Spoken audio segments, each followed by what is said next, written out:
Welcome back to the Reality Guys. I'm your host, Billy Blinks. This is a special episode. It's another one of our conversations, this time with PJ Henderson. He was from Michelle Young's season of The Bachelorette. PJ, thanks for joining me. No problem, man. Thanks for having me. So you obviously just in the beginning, before we get to the meat of the conversation here, when we had reached out to you, we sent you the clip of us when you had your intro on Michelle's season, and you could see we were big fans. We loved the entrance and the jacket and the swag. So what do you remember about that entrance yourself and just like the whole like lead up to it and actually going through with it? I just remember just rehearsing in my head, kind of over like, don't fall, don't mess up. You got to stop the truck here. Don't drive too far. Like all these kind of like hopping out and then like seeing Michelle and then all that kind of went out the window. So it all happened so fast, Now, so right now in your day-to-day life, are you still a firefighter?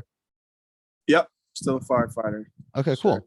See, a lot of people, there was like debates going on too. A lot of times people think that it's all for show and stuff, but obviously it isn't, which is cool to see.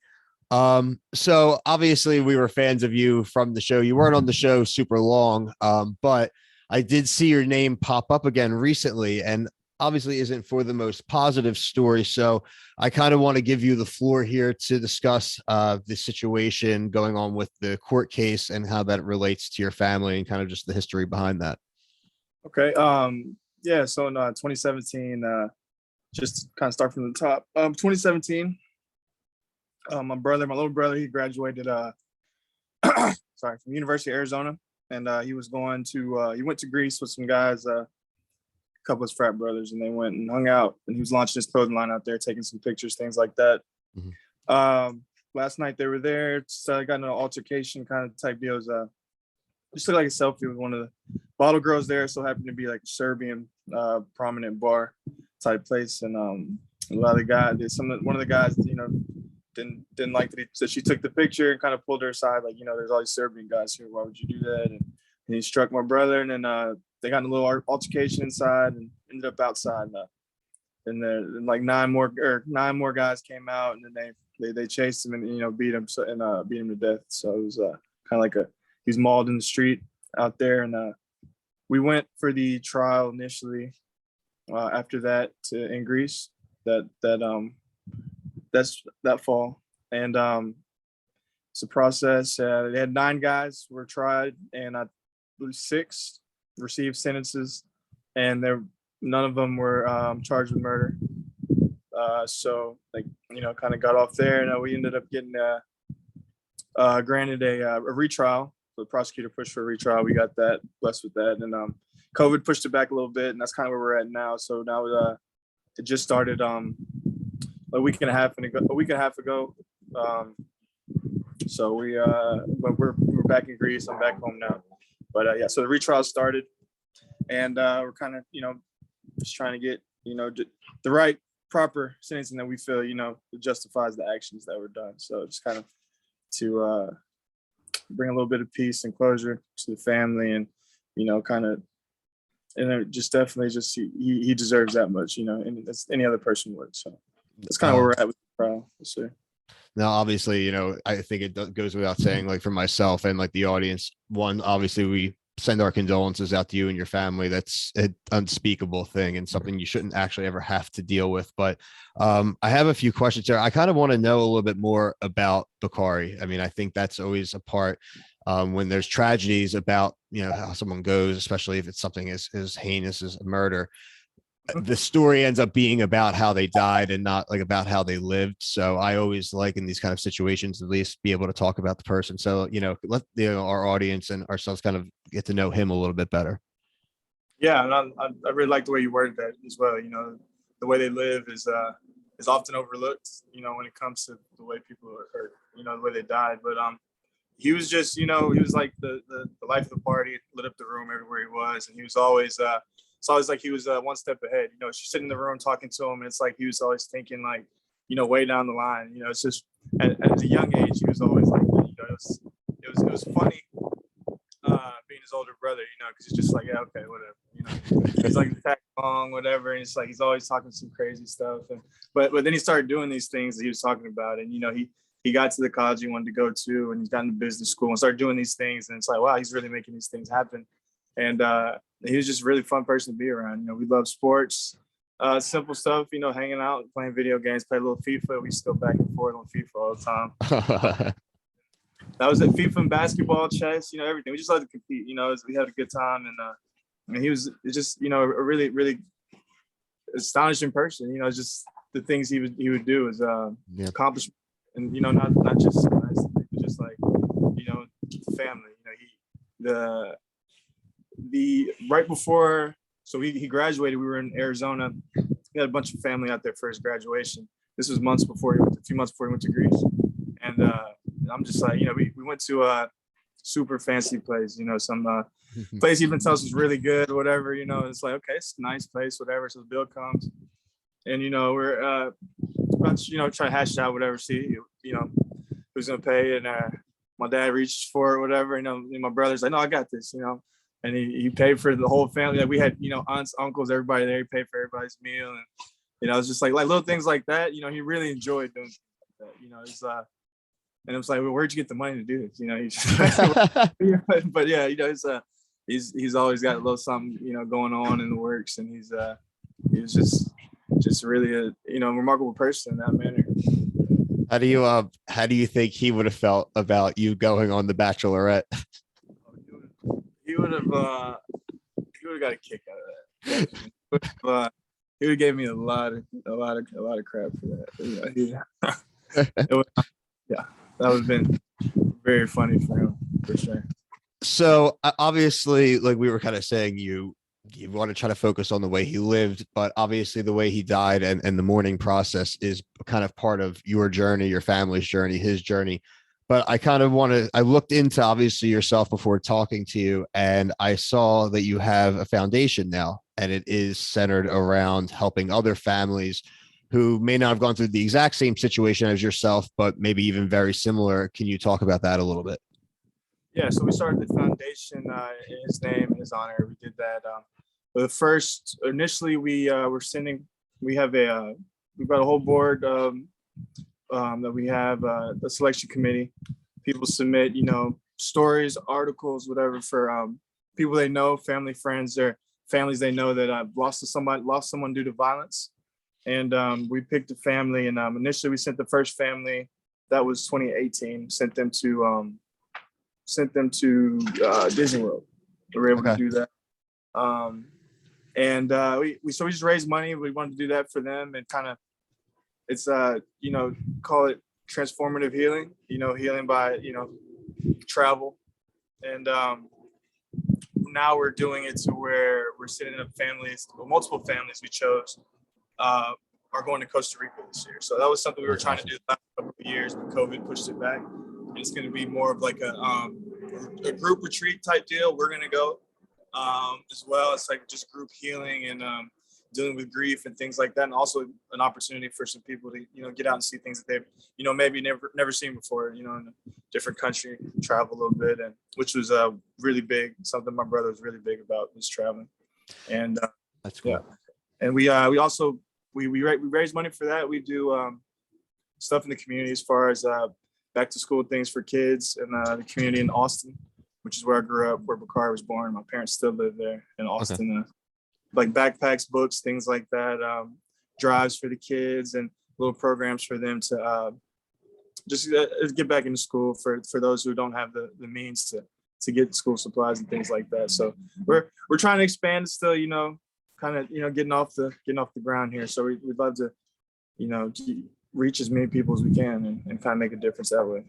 No, I think that's great, because honestly, like you said, you like to have when people go through mourning, a lot of times it's like people try to, you know, the initial going through the process in the beginning, the funerals or the services, and then people always tend to like leave people alone, I feel, or because they feel like maybe they need space and things like that. But I like that you are focusing on that, because it is going to be a healing process. And I think getting people away from the environments where maybe they associate with the trauma, with the death, even for a few days, you're not promising people the world, and not promising that you're going to like speed up any type of their healing or fix any of the wounds. But just the idea that they're being taken care of outside of just their immediate families, or that people are willing to just do something nice for them when it's the last thing on their mind. I think it's a great gesture, man. I think it's a really great way for you guys to kind of channel that energy. I think it's commendable. Thank you. Appreciate that. It feels good to be able to help people through, situations that you've kind of worked through or are still working through, actually. And it's like you said, people feel like, you do a little bit here, go to the funeral, and then you kind of leave them to figure it out after that. But this is it feels good to be able to help, for sure. Listen, every little bit helps, in my opinion. So before we move on to a few things on the way out, where can people find more information, one, about the case and about the foundation, just so people can spread awareness? Okay, yeah. On the foundation, that is the Bakari Foundation, BAKRI.com. You can go there. Also, you can just follow on social media. I'm pretty active on social media. My mom's on there. We keep the foundation page. We have it's also the Bakari Foundation on social media. We post a lot of updates that way, and that's probably the best way. Just the website, and we're on Instagram. Okay, cool. No, I mean, we'll definitely, in the video here on our socials on the page, we'll have everything linked there right at the top so everyone can check it out. And I encourage everyone to do so. Just on the way out, just a few kind of more like lighthearted things I know some people would want to know. And this is kind of a common theme, is where I ask people who have been involved in reality TV. One, were you a reality TV fan before you went on The Bachelorette? I would say I was at a younger age. I kind of grew out of it a little bit, but I've never seen The Bachelor or any of those shows. But I was a little bit into the reality TV at a younger age. I was. Yeah. What did you like? Oh man, you about to. You don't have to give me my favorite show. My favorite show of all time. Reality TV show was Jersey Shore. Oh, we love Jersey Shore. My co-host loved it. Oh my God, yeah. Loving hip hop stuff like that when it first started, and I was like, Flavor of Love, all that stuff back. Big Flavor of Love. I Love New York. Like I said, we talk about this stuff. It was in our formative years. We're of similar age and stuff, and like when we were young, we're preteens and teenage years. That late night VH1 and MTV. That was the spot, man. That was like where we got our scandalous stuff. And you talk about Jersey Shore, like that was hitting its peak right in the beginning when I just started college, and we literally, that Jersey Day was like a thing. Like people would come over and would watch. It was a whole event. So again, like that's, and people say, why do you into reality TV and do these type of things? We cover movies and real TV shows and things on our other podcasts. But for here, I'm like, it is a great uniter. Everyone's watched reality TV at some point. Yeah. And it as much as you want to say some things are staged and produced, and that's the case with anything, there's a lot of realness too, like because you are real people in the end of the day put in these preposterous situations. You're going to have pretty random reactions. That's what anyone would have. And that's why I love this stuff, honestly. Oh yeah, for sure. Definitely. No question. One thing, I saw this thing on your bios that like a few things on you, and this came up literally in almost every bio. What's the deal with the Rubik's Cube stuff? The Rubik's Cube is I don't know, I can't really pinpoint where that came from. Just I'm not sure where it came from, honestly. So, but you're like legit though, like you can knock them out and take them out pretty quick, or what? Definitely not. Definitely not. See, I like the honesty where most people would be like, yeah, 10, 20, 30 seconds. I do it because there'd be no way for me to not know that you couldn't do that. You could have totally gotten away with that. Yeah, I think it was a joke. It was a little joking thing that kind of got taken a little more serious than what it was. So, I mean, it was everywhere, man. I looked at like 3-4 different sites, and like the Rubik's Cube is in all of your like fun facts, but it's literally on your Bachelor bio on the ABC website. That and that you are anti-opera. No, that's definitely. I would never go. I actually I went to one, and I was just like, why am I? Literally what my notes say. It said anti-opera, and I wrote traumatic experience in question mark. So yeah, it seems basically what happened.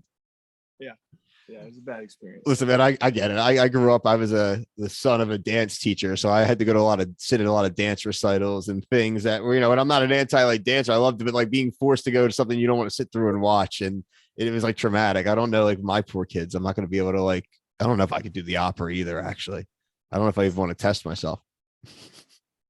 Yeah, that's it seems like something that'd be outdated at this point. I can't believe they still, you know, kind of keep it going. Yeah, like literally sit down and do the whole thing. So I Yeah. mean, that's a big takeaway. Listen, PJ, I really appreciate your time. Obviously, again, your story, it's for your family. It's an unfortunate one, but you know, I think another unfortunate part is there's a lot of stories of violence out there, and you know, the work with your foundation and getting the awareness out there. I think you're doing a great thing. We'll definitely keep up with the case if you want to come back on maybe once things are over with, or if you ever just want to come on and you know spread any kind of news about that or anything else you have going on with the foundation, my man. Yeah, more than welcome to come back on. It's always an open door. Yeah, man, I appreciate that. And then also, I just want to throw out that I mentioned it earlier. One of the reasons he was, in Greece was to launch his clothing line, which my mom kept going, and he had a bunch of notes and things like that. So we do have the clothing line that's going as well, and oh, awesome. That's on social media as well. That would be the clothing line's Bakari Luxury Sportswear. So we kept it going, and we're doing that as well. So 100%. Yeah, same type stuff. Yeah. We'll get all those links on there too, guys. So obviously everyone watching can see that. And I think we'll definitely check that out. Brian and myself, definitely it's right up our alley, man. Again, check out PJ on all the social medias, the Bakari Foundation. We're going to link everything here for everyone watching. Really appreciate it and hope you can spread the word and the awareness about that story. PJ, thanks again for your time, my man. All right. No, thank you. Keep in touch. I will. Thanks, man. All right, man. Later. Bye.